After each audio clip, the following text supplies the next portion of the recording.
I'm David Dunne, and I'm delighted to bring you a talk on data matters. I'm joined here by Brian Fitzpatrick. Hello, Brian. Hi, nice to meet you. Brian and I are going to talk about a few things that have happened over the last 20 years in digital marketing, and let's start with the utopian founding fathers. So these guys had a great idea, and they wanted to bring connectivity to the world, and they imagined a world in which equality could exist because of this utopian place. What's happened since then? I think it's all changed. The original internet was created to withstand a nuclear war and have systems that were able to talk to each other back in the 50s and 60s. But the internet as we know it kind of really got kicked off with Tim Berners-Lee in 1994, where he brought together hypertext transfer language and brought pictures and text together and made it very relatable. So it went from being a purely text-based system to something that was a bit more relatable and a bit more interactive. And it really sparked the imagination of people that you could publish something yourself and anyone could see it. You didn't have to go through a third party. You didn't have to go through a big organization or corporation. All ideas were open, and we had a wonderful few years where these kind of things flourished. As things moved forward and as people saw money coming towards this and people's acceptance of it, we started to see a consolidation. So you went from having small ideas coming from people to the bigger corporations trying to take control, and then new corporations that were being set up like Facebook and Google to actually consolidate everything under one brand. So now for e-commerce we have Amazon, for auctions we have eBay. We've got the biggest accommodation site in the world, Airbnb, that owns no accommodation. Would you say, is it fair to say that we've moved from a utopian information sharing place to a commercial one? I think so. I think it's become a lot more structured and rigid. It's very difficult for a company to come in and compete with Airbnb or to compete with Amazon or to compete with these kind of companies. And so now we're in a situation where we're kind of locked in. We think that we have the total freedom to put anything into Google and we'll find out whatever we want, when in reality Google will decide the top 10 results, which 70-80% of people will not go beyond. Some people would say they're masters of the data. So let's talk about that a little bit. Obviously, recently we have Facebook and the Cambridge Analytica scandal. Are they masters of the data? Have they done a good job with this? I mean, do you think they've taken us down the wrong path? Where should we go next? What does it mean for consumers? I think we've entered a world where companies know more about us and our habits than we do for the first time. That what we're going to buy, where we're going to go, what we're going to do, through psychological profiling, you can work out more or less what someone's going to buy, what habit they have. And this has been a study that's been going on for years and years. Now with the use of big data and complex algorithms, companies are able to work out and figure out when we're going to do things that we don't even know we're going to do. And that's very And the scary. companies in question are Facebook, Google, Amazon. I mean, it's just the trifecta, right? Yeah, and I think from their point of view, they're pretty benign. They don't want to get in trouble. They've got shareholders to look after. So if we're going to sell you this washing up liquid or that washing up liquid and they use that, that's okay. No one's got a big problem with that. The issue was when they used that data, well, not they, pardon me, when Cambridge Analytica used that data to try and influence people's views in politics. And that's where the line was crossed. Yeah, but before that could happen, somebody had to be willing to give them access to the data. Yeah. Can we talk about that a little bit? What should Facebook have done differently? Well, the contract is quite simple. These companies, Google, Facebook, give you free content, free email, all these free tools that you need to be on the internet. And in return, they can collect any information that they want about you. And regulation has not been able to keep up. We saw this week where Mark Zuckerberg was being interviewed. Do the regulators even know what's going on? Do they understand it?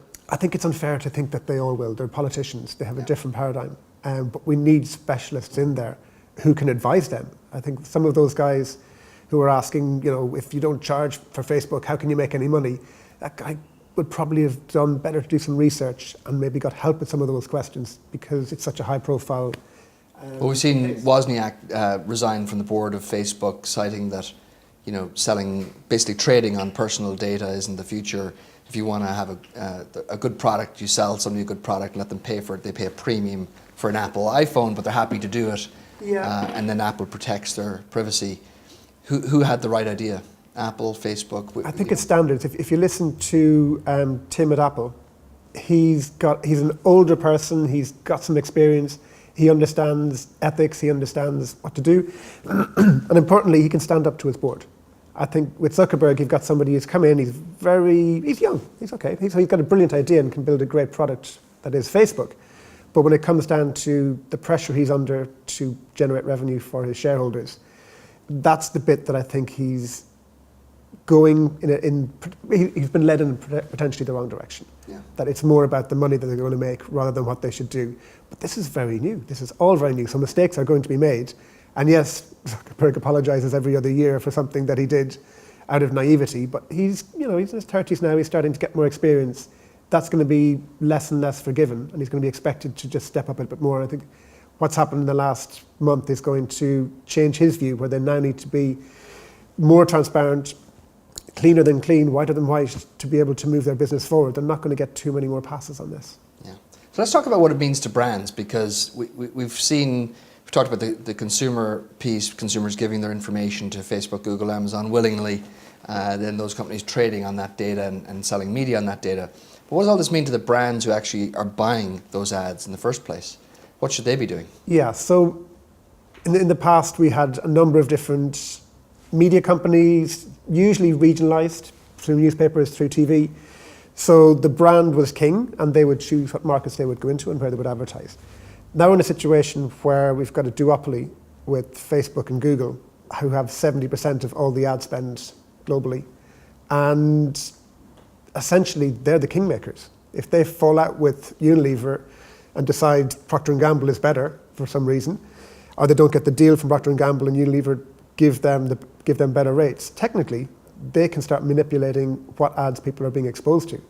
And that's a danger as we move forward. I'm not saying they would do it, but if they can do it and there's money involved. Isn't there an irony though in all of that P&G cited that they couldn't get any data from Facebook, but Facebook's giving all their data to Cambridge Analytica and others? That must be an irony not lost on the brand marketers. What do you think they're thinking about at this moment in time? It's difficult to know. I think they're frustrated. Things are changing so quickly, and the people who are making the decisions, as we saw from the congressmen making the decisions, they're all in 50s, 60s, 70s. And we see a lot of these companies where you've got the decision makers at this high level as well, totally lost, totally generation gapped about what to do. And they've got young people coming in, one person saying one thing, another person saying another thing, and they don't know who to believe because they haven't got the knowledge. So you'll hear a brand saying something like, well, we're just going to turn off our digital ads, or you'll hear a congressman saying, well, if you don't sort it out, we will. It's sort of black or white, but there's grey out there, right? I mean, seems like there's maybe other opportunities that brands could be pursuing beyond what they've pursued to date. Like they've given all their trust to the triopoly, but what could they do next? Yeah, I think this is a bit controversial, but I think we're going to need to look at machines to help us out with this. So 75% of a brand spend from when they give it to an agency to driving the publisher is lost through fraud, through misplacement. It's not getting in front of the right audience.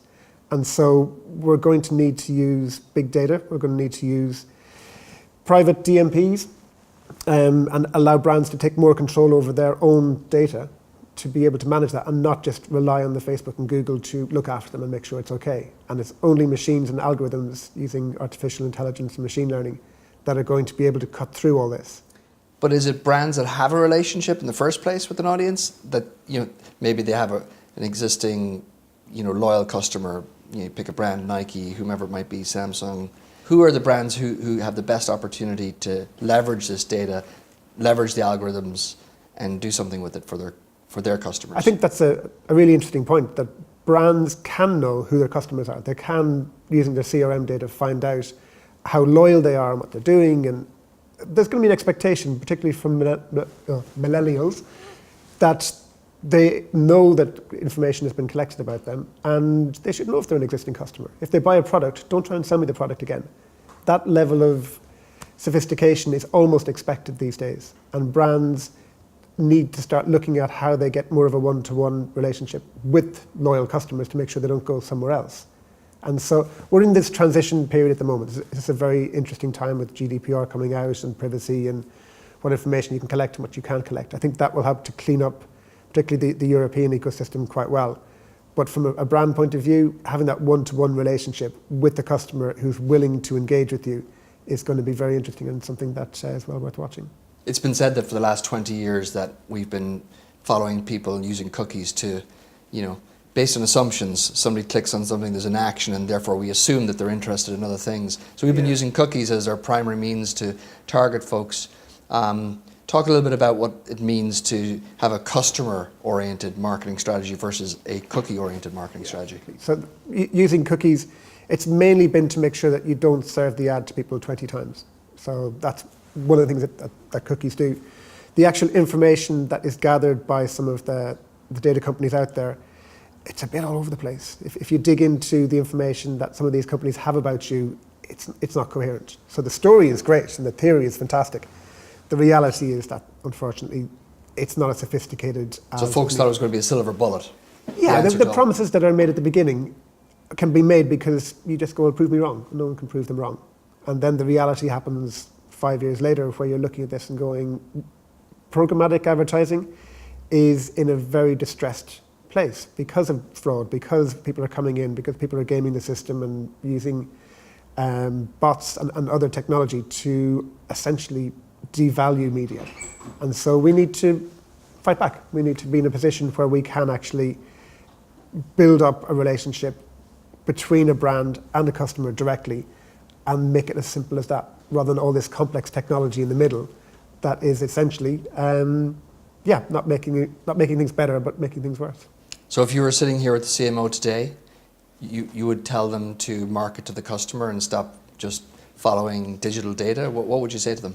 Yeah, don't believe the hype. There's a lot of third-party companies out there that are set up, and then there's another company that has a feature that's set up, another company that's set up, that's another feature.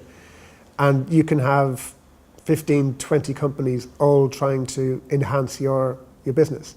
If that's taking 50% of your spend out, well, what happens if you just had 2 connecting companies, connecting directly? So brand and publisher, for example? Yeah, and then using your own CRM data to be able to market them. It's obviously different depending on the brand, depending on what they're trying to achieve. But I think we need to go back to basics and simplify things. We've overcomplicated things for the sake of it.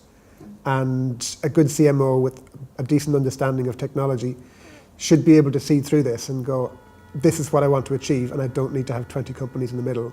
So technology that brings the brand closer to the customer and then allows them to connect directly with those customers at the right time and place. They're the ones that will win, and they're the ones that will build customer loyalty. Thanks, Brian. Great to talk to you.